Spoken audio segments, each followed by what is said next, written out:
നമസ്കാരം. സുരേഷ് ഗോപിയെ പോലെ തന്നെ അദ്ദേഹത്തിന്റെ കുടുംബത്തെയും ആരാധകർ ഒന്നടങ്കം ഏറ്റെടുത്തിട്ടുണ്ട്.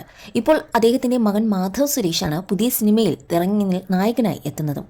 മാധ്യമങ്ങളെ കാണുമ്പോൾ മാധവ് സുരേഷ് ഗോപി നൽകുന്ന മറുപടികളിൽ കൃത്യവും സ്ഫുടതയും നിറച്ച ഉത്തരങ്ങളാണ് നിറയുന്നത്. ഒരുപക്ഷെ ചുരുങ്ങിയ സമയം കൊണ്ട് അദ്ദേഹത്തെ ആരാധകർ ഏറ്റെടുക്കാൻ കാരണം മാധവിന്റെ വാക്കുകളിൽ നിറയുന്ന ആ ഒരു ക്ലാരിറ്റിയും താൻ ഇപ്പോൾ ഒരു കാര്യം പറഞ്ഞാൽ അത് ആരെങ്കിലും ബാധിക്കുമോ എന്ന ചിന്ത തെല്ലും ഇല്ലാത്തതുകൊണ്ട് തന്നെയാകാം.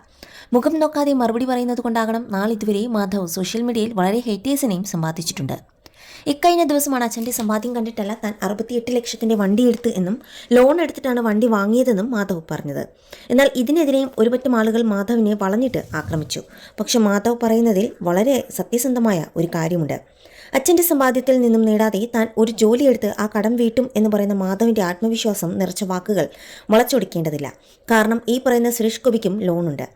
ലക്ഷങ്ങളുടെ ലോൺ ലയബിലിറ്റീസിനെ കുറിച്ച് ഇക്കഴിഞ്ഞ തിരഞ്ഞെടുപ്പിൽ അദ്ദേഹത്തിന് സമർപ്പിച്ച നാമനിർദ്ദേശ പത്രികയിലും വ്യക്തമായി പറഞ്ഞിട്ടുണ്ട്.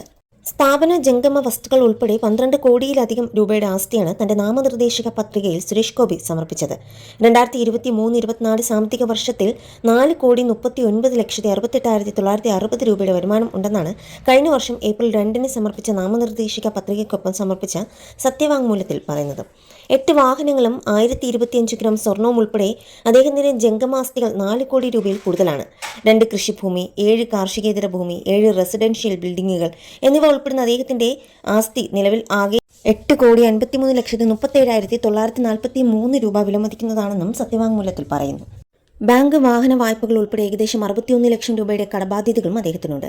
2019 ലോക്സഭാ തിരഞ്ഞെടുപ്പിലും 2021 സംസ്ഥാന നിയമസഭാ തിരഞ്ഞെടുപ്പിലും നടൻ 10 കോടിയിലധികം രൂപയുടെ ആസ്തിയെ വെളിപ്പെടുത്തിയിരുന്നു. 8 വാഹനങ്ങളും 1025 ഗ്രാം സ്വർണവും ഉൾപ്പെടെ അദ്ദേഹത്തിന്റെ ആസ്തികൾ 4 കോടി രൂപയിൽ കൂടുതലാണ്.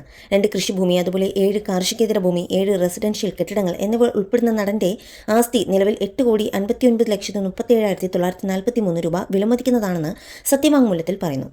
ബാങ്ക് വാഹന വായ്പകൾ ഉൾപ്പെടെ ഏകദേശം 61 ലക്ഷം രൂപയുടെ ബാധ്യതകളും അദ്ദേഹത്തിനുണ്ട്.